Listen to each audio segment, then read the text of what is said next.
Hey guys, I'm your host, Rachel Cruz, and welcome to the last episode in this series, Dave Ramsey's Greatest Hits, where we're looking back at the best moments from the last 10 years of The Ramsey Show on video.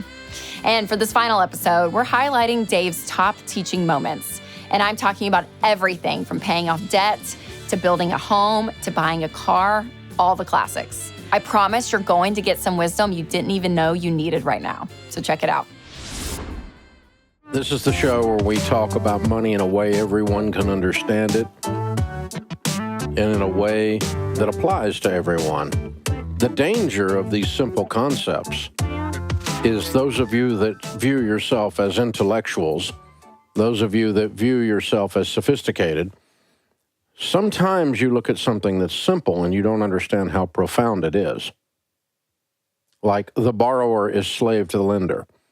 Oh, but I use credit cards to get my miles. You actually think you're going to take on a multi-billion-dollar company who studies your behavior more than you study your behavior and come out on the right end of this stick. That doesn't make you sophisticated. That makes you blatantly stupid. Think about it. Did you know the credit card is the most aggressively marketed product in the history of humankind? Nothing has been sold to anyone in any culture in any kind of a volume close to the credit card. No product line or service has had anywhere near as much money spent on marketing and sophistication to sell it to you. Hundreds of millions of dollars a year is spent to sell you this product. And then you're so stupid that you think you're going to get away with using it for free. If you do, it's going to be a short-term thing. Or if you think you do, you left out some of the variables. Example. When you spend using cash, it activates the pain centers of your brain. You have an ouchie moment when you hand over Uncle Benjamin Franklin. Dad, come, I just bought dinner. When you lay Uncle Benjamin Franklin in that black plastic tray known as his coffin, because he's going away and he's not coming back, you put him inside that little Visa or American Express fold-over vinyl thing that the server brings you, and you lay Uncle Benjamin Franklin in there, you have a moment with Uncle Ben. It's Uncle Ben, I'll never see you again. You know this is happening. When you pay with plastic and I interview you, 24 hours later, you don't know what the total was on the bill. You can't tell me what you spent. You don't know what you spent at the gas pump because you stuck a card in it, you pumped the gas, and you walked away. You can't tell me what your gas bill was. In the days that we used to walk into the market and lay money down on the counter, and then they would give you change because you didn't round it off when you were putting your gas in, we knew exactly what we spent on gas in those days. Today, you don't even know what your gas is. You don't know. I use a debit card. I can't tell you what mine was. Can I tell you what it cost to fill up my truck the other day? I don't know. I didn't notice. Just stuck the card in, put the gas in, drove away. I'm just like you. Cash activates the pain centers of the brain. There's 2 or 3 things that activate memory. Memory is activated primarily by pain, fear, heavy emotion of some kind. Positive, pleasurable emotion will activate memory. That's why you smell something and you remember a girl you dated in high school. Smell activates that memory. That's what happens. And so that's the process. So here's the thing. If you can't remember it, it means the pain centers of your brain were not activated. And when we do surveys with what you spent on that meal, as you walk out of the door of the restaurant, you can't tell me what the total was. Oh, it was around $25. Around $52. I don't know. 56, 54. I don't know. I don't even remember. I think I left the tip. I left a big tip because I've been drinking. You know, now you really can't remember anything, right? So this is how people handle their money. And yet you tell me you're going to beat the credit card company. You spend 12 to 18% more on average when you use plastic than when you use cash. That's what all the studies show us, because you don't feel the pain. And the world's worst place is the grocery store. They are the best marketers on the planet. The best merchandisers on the planet is the grocery store. Man, they know how to put the food at the right place. The old-fashioned example, the easiest example, is the bread and the milk's at the back, right? Because everybody that walks in a grocery store is buying bread or milk, and they have to go through the full length of the store and have every opportunity to impulse on some kind of jar of peanut butter and jelly mixed together, pre-mixed for you. I don't know what you're impulsing on, but there's something getting your attention. It must be those new peach Cheerios I heard about today.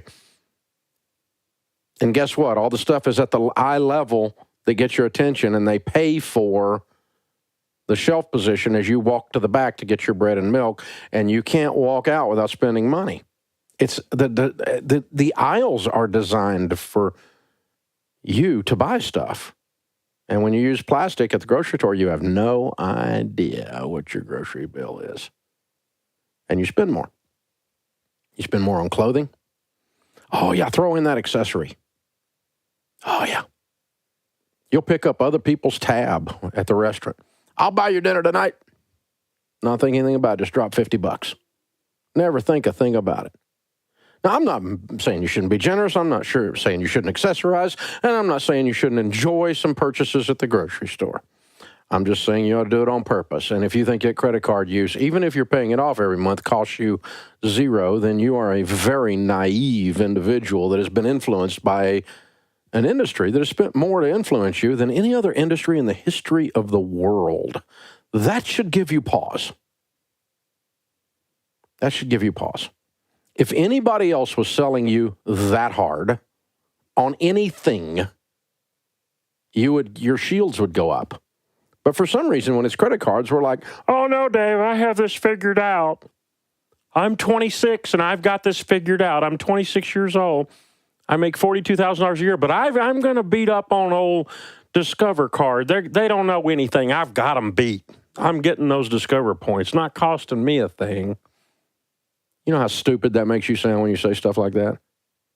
I'm making all my money on my airline miles.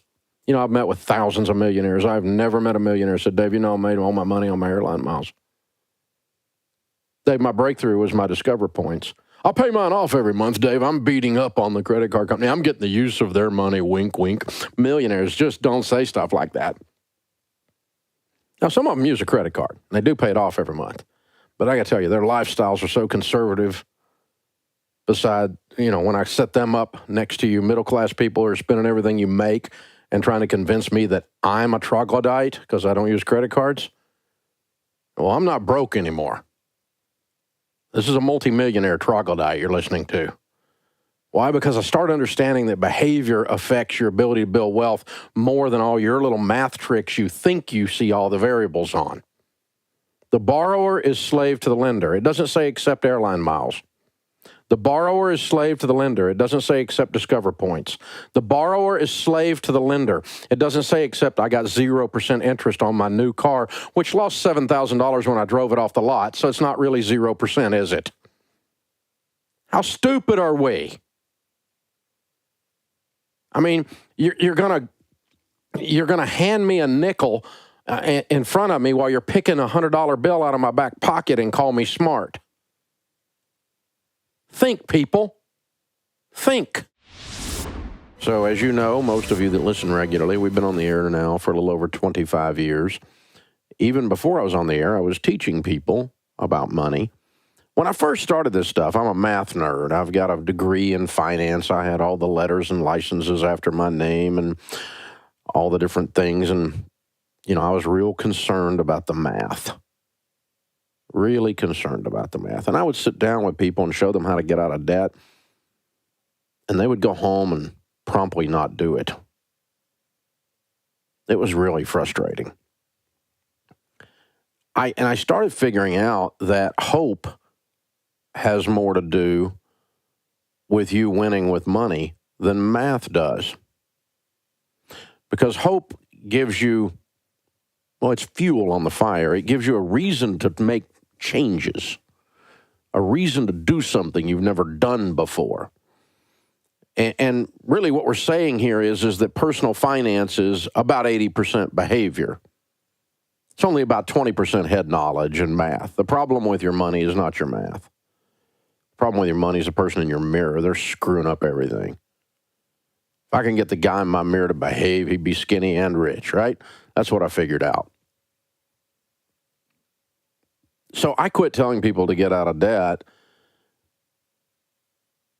paying off the highest interest rate first. I started teaching people what we started calling the debt snowball.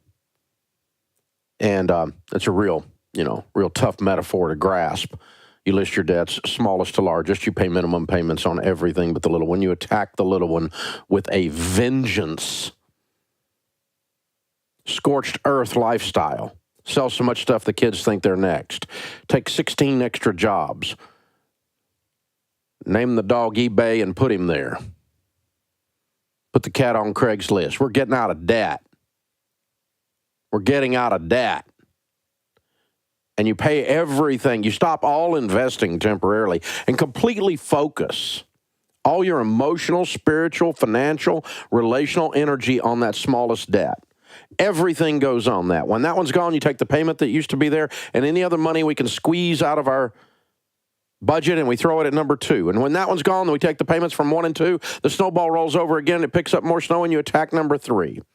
The average person for the past 25 years that has done that with great focused intensity, intentionality, gone crazy to the point their broke friends and relatives thought they needed counseling. They shaved their head, they drank the Kool-Aid, they get out of debt in about 18 to 24 months, everything but their house. That's the average. Now, some of you got a lot of debt. It takes you 5 years. Some of you get out of debt in 4 months, but the average is between 18 and 24 months. It works. Millions, tens of millions of people have gotten out of debt. Debt-free screams alone on the air here last year were $49.8 million. That's kind of like $50 million. And that was just the ones that screamed on the air. Other people just stood in their backyard and screamed, and that worked too, you know. You don't have to come on the air for it to count. You're out of debt. Shut up. Well, Dave, you ought to. Dave Ramsey, I saw a guy on Twitter. Dave Ramsey doesn't teach the most optimum way to get out of debt. The most optimum way to get out of debt is to pay it off highest interest rate first, says the moron on Twitter. I used to be that moron. I tried that. The problem is it doesn't work. So let me explain to you what optimum means. Optimum is the one that works, not the one that's mathematically correct. Honey, if we were doing math, we wouldn't have credit card debt to start with. This is not a math problem. This is a you problem. It's personal finance. It's more behavior. Your success with your finance has more to do with you getting along with your spouse and being on the same page than it does mathematics. You can be a freaking math genius and you and your spouse aren't on the same page, and all of our data tells us you will not win with money. You will not build wealth. You cannot build wealth in spite of a princess or in spite of a prince who spends money like they're in Congress. You can't do it. You can't make enough money to outspend stupidity or out-earn stupidity. I tried it. Not my wife. I was the stupid one. I always thought if I just made a little more, it'd be okay. No, I had to learn to control what I had. So we started teaching people a class called Financial Peace University. The class is about 25 years old. Started teaching it with an overhead projector and a bad suit. It was $569 to go through the class. 4 people came the first night. 3 of them bought. $569. The class was 26 weeks long. 13 lessons come every other week for 6 freaking months. Guy stopped by here the other day that was in that very first class. Good to see him. I hadn't seen him in a long time. We got to be friends, he, his wife, and he and I, and he's a multimillionaire now, by the way. Why? Because I gave him money? I didn't give him any money. I just showed him how to do it, and he did it. He followed the steps that we teach in Financial Peace University, not only the baby steps, not only the debt snowball, but also start investing in good mutual funds over a long period of time. That's 25 years. You should be a multimillionaire. You do this stuff, it works. That's what optimum is, morons. You people that are calling me out, and it's not optimum. Let me just tell you, optimum is what works. That's what's optimum, not what's mathematically correct. I understand the debt snowball's not mathematically correct, and I don't really care. My math nerd down inside of me cringes, but I don't really care. What matters is what works, how it allows you to change your life. Dave, I'm thinking about building a house. Any suggestions? Absolutely. Definitely got suggestions when you're thinking about building a house. There's 3 and maybe 4 things you must do if you're going to build a house. Maybe 5, but I'll walk you through. Here's what we do, okay? There's some sub-pieces. So 3, maybe 4. The maybe 4 is if you've already picked out the property and bought it, and you've already got your builder, and you're doing kind of an independent, standalone type of a deal, then we will pass on number 1. But number 1 is if you haven't, then I would get a good buyer's agent realtor at DaveRamsey.com. Click on ELP for real estate ELP and get them to represent you through the whole transaction with the builder, help you navigate with the builder if you haven't already selected it. So if you're going in where somebody's building houses, a builder's got a subdivision going, and they're doing a whole bunch of deals, and they got houses popping up everywhere, and you're going to run down there and go, I want that one on that lot, and you haven't done that yet, and yeah, I'd get a realtor in your corner, a buyer's agent in your corner, because they'll work as your liaison during the construction process, and they're going to work their butts off for their commission, I promise you. Now, the other 3 are with everybody. Okay, there are 3 things that run a building job. A building job is simply a project. It's project management, that's all it is. If we're doing a project here, developing a product, how do you do that? Well, projects all need basically 3 things. You need a blueprint, which is how the project is going to be built. What's the house going to be? You need a detailed blueprint that you and the builder are in agreement on. If you don't already have that, while you're drawing it, involve your builder with the architect. So the 2 of them are working together to develop the plan. So the architect's not drawing something stupid that's ridiculous to be built or super expensive because they went to art class and don't know anything about building, okay? So you got to have the balance in there. But if you've already got your blueprint, you got your blueprint. That's thing 1. This is one of the 3 pieces of paper that manages a building job. The second piece of paper is do not engage in a building project without a detailed schedule. A schedule. When we built the homes that we built, we had a spreadsheet, and before we broke ground, we knew the week the trim carpenter was going to show up. We knew the week the painter was going to show up. We knew the week the roofer was going to show up. We knew the week the grading was going to be done on this or that. All, with bushes are going in on this date. We're going to get the CO, the certificate of occupancy on this date. And so you begin with the end in mind on the schedule. You got your blueprint, you got the schedule that we're going to build it. Then you could tell if the builder's off track because he's building something that's not on the blueprint, or he's off schedule because weather's been bad, or he hadn't done a good job of keeping the subs scheduled in. But if you start a house in October and you know March the 4th, the trim carpenter is supposed to be there, you can already schedule the trim carpenter. And so you don't end up without a dadgum trim carpenter when you're supposed to. And right now there's a shortage of labor in the building business. And if you don't have your subs lined up all the way out, you're going to get messed over on your schedule. So a schedule and a blueprint. The 3rd piece of paper is a budget. You need a budget, which we're building to. And when they come in and go, well, we can't do this on budget. What do you mean you can't do it on budget? This is the budget. This is what we said. And it keeps you from doing stupid stuff. We're building a house, and the decorator came in and picked out expensive carpet for the downstairs. Nobody goes downstairs much. And she's blowing our whole carpet budget, our flooring budget, on this stupid downstairs carpet. Because decorator's being a decorator, right? I'm like, no, this is Dave Ramsey building this house, kiddo. So put the cheaper carpet downstairs, nobody goes down there anyway, and get your dadgum flooring budget back into, because we're not going a bazillion dollars over our flooring budget. And so you can build a house on budget, on schedule. And then every Friday we met with the builder and we looked at the blueprint, the schedule, and the budget and made sure everything that was done that week was lining up with all of that. The blueprint, the schedule, and the budget. The blueprint, the schedule, and the budget every Friday morning. And of course, we had the money lined up, so we paid them every Friday morning. And they were able to pay their subs. Everybody's happy. Everything stays on track. We finished the houses early and under budget, the last 2 houses we built. Can you imagine that? Can you imagine building a house for me? How big a pain in the butt that is. But you know what? We didn't change 63 things during the way. The more change orders you do, the more you're going to lose your butt. It's hard on the builder. It's hard on the subs. It's hard on the schedule. It's hard on the budget. So make your mind up and stick with it. We did 2-3 change orders on both houses. I mean, almost no change orders. We had some big stuff we got in there. We went, no, this isn't right. We got to change this. And we spent, and it was on us, and then it's on me. And then mixed in this is you as the person building the stinking house have to do your job, and that is stay ahead of them on the selections. When you don't go pick out the carpet, you don't go pick out the light fixtures, you don't go pick out the faucets, you don't go pick out the plumbing fixtures, months and months and months ahead of when you need to, then you're slowing the whole thing down, and then you go, I had a bad experience building because you were so freaking indecisive you were impossible to work with. Every time I give this talk, builders all go, God, I wish I could get all my people to do this. I'm like, you need to demand it because you stay mad at your builder and it's your fault.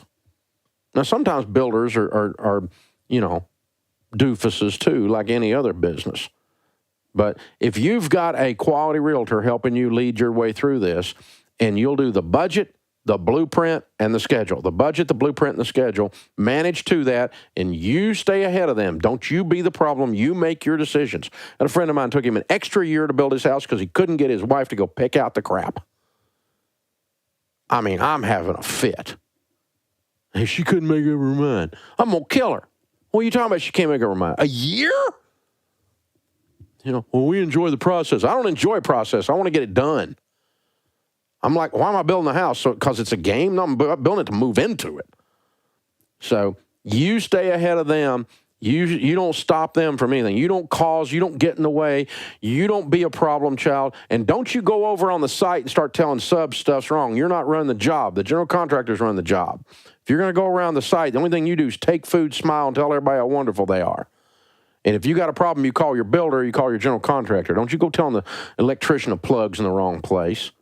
They get confused who the boss is then. Stay in the chain of command.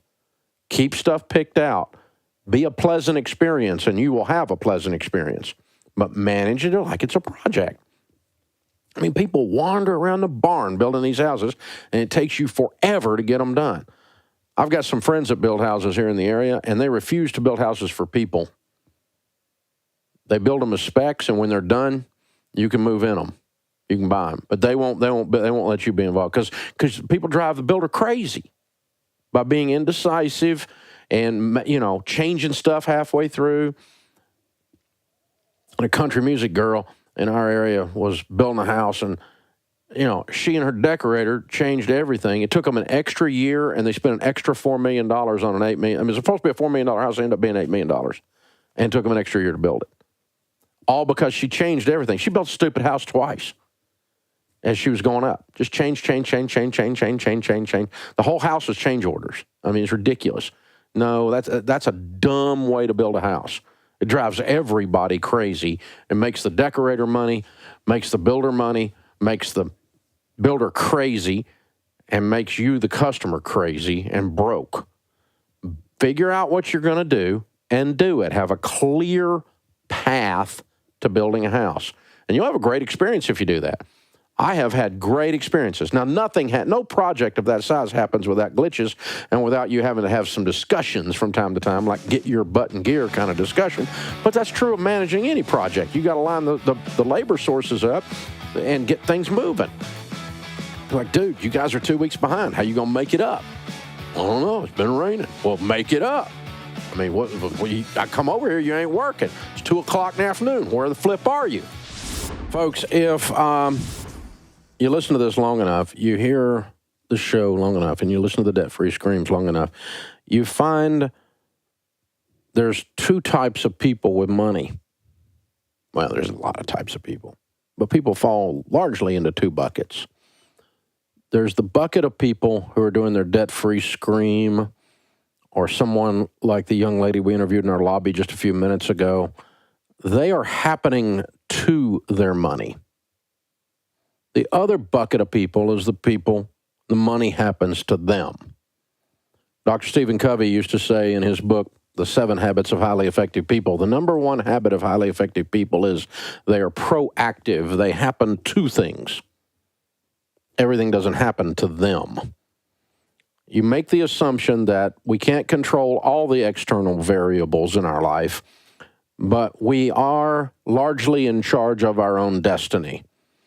Or we stand back and shake our head and wonder why everything bad happens to us. You either tell your money what to do, or you wonder where it went.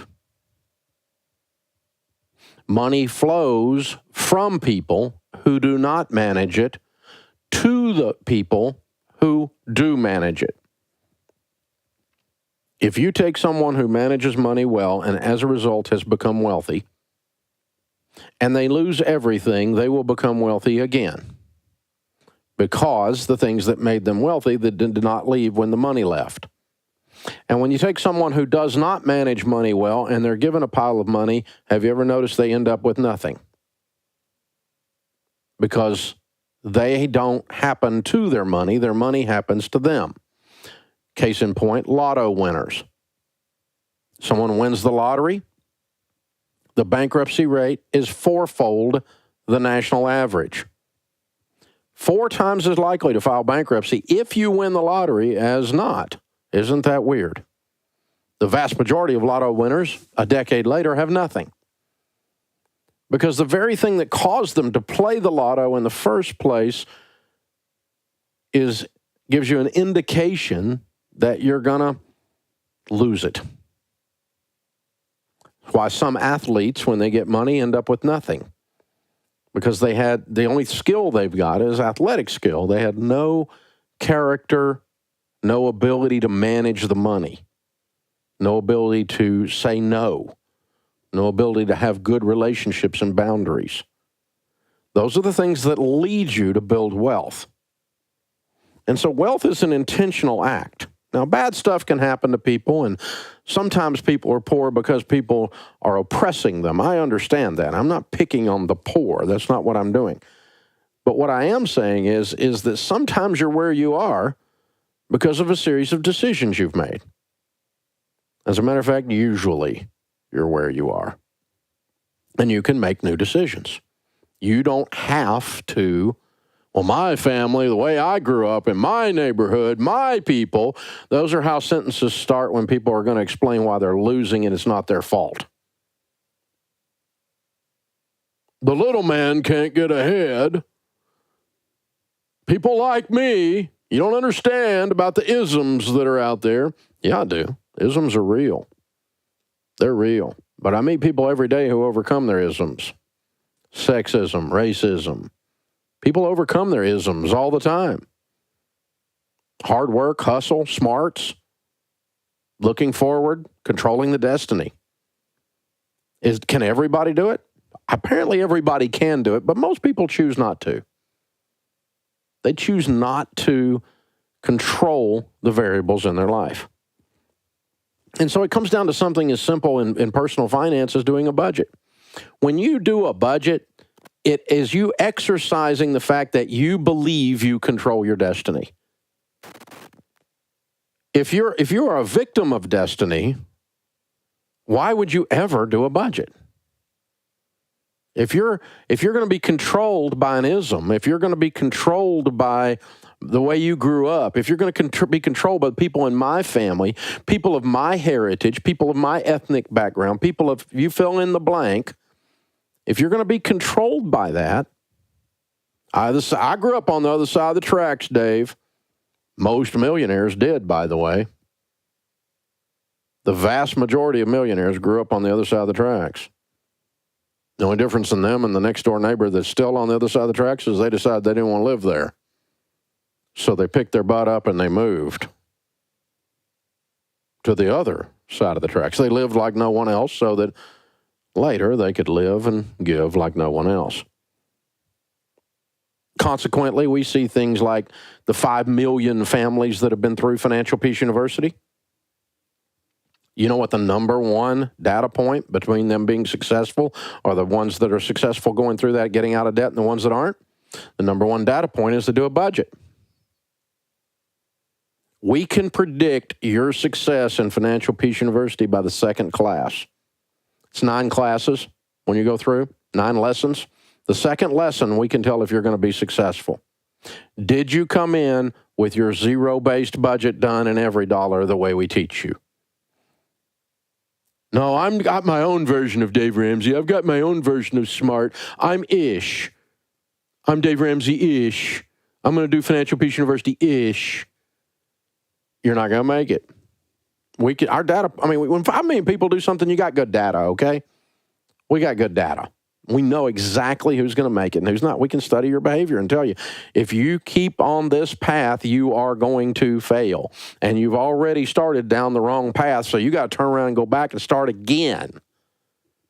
The people that do their every dollar budget complete the class. They typically go to all 9 lessons.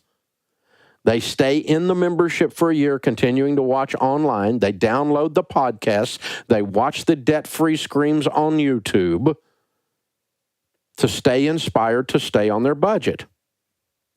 How interesting. They were sick and tired of being sick and tired. They said, I'm not going to be those people anymore. I am going to control these variables. I'm going to control my destiny. Do sometimes their transmission go out? Does sometimes there a car wreck? Does sometimes somebody get cancer? Does sometimes somebody die? Yes, sometimes tragedy happens. Yes, sometimes they get laid off. Yes, but guess what? They get up and do it again. Sometimes they get knocked on their butt and they get back up and they do it again.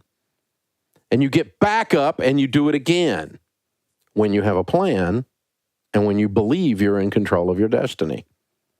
If you fall off your budget and you mess up, you get back up and you do it again. You don't take the Every Dollar app off your phone, which, by the way, it's fairly easy to put back on because it's free. And you sit down there and you do your budget. The correlating statistic between people that win at anything and people that lose are those that are intentional. People that win are intentional. You don't accidentally win the freaking Super Bowl. They never interview the guys at the end of the Super Bowl and go, how'd you do that? I don't know, man. I just got off the bus and I just won. I have no idea. No, it's an intentional act of a decade plus, 2 decades usually, of practice and skill development that brought them to that. 10,000 hours of practice brought them to that. You don't accidentally play a guitar like Brad Paisley. It's not an accident. It's an intentional act. Now, some of you got drunk and woke up married, but most people getting married is an intentional act. You date, you court, you're very focused, you do everything right, you smile at the right time, and you shave and take a bath. And it causes courting to work, and you get married.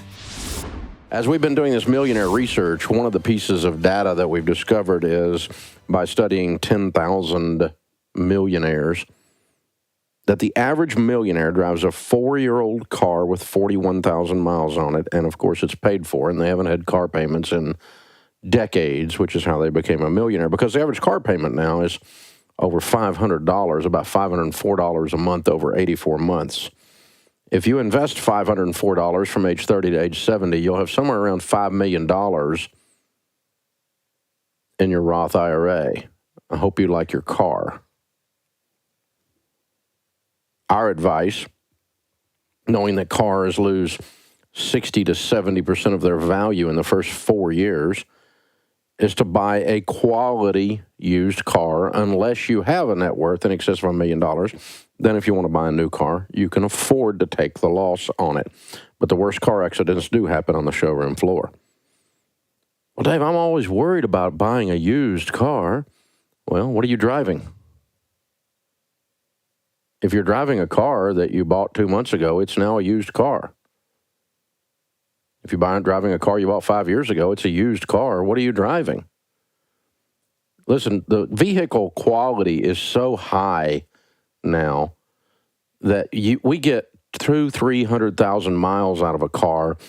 Most of these cars run and run and run and run and run if you have to take care of them.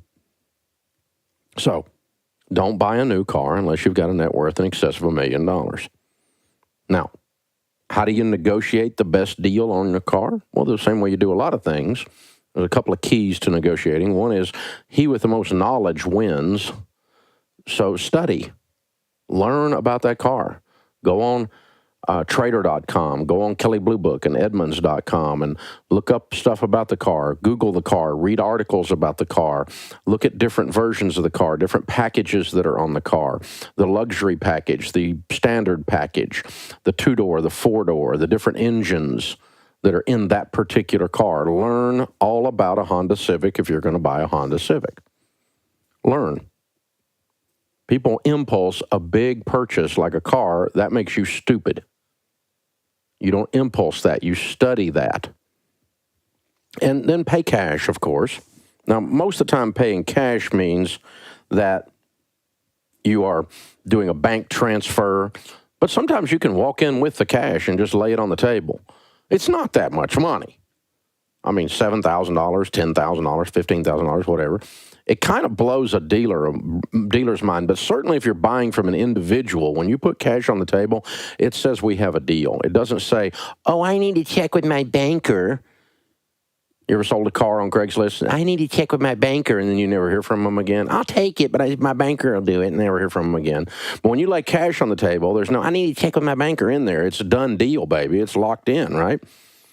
And listen, don't get married to one car.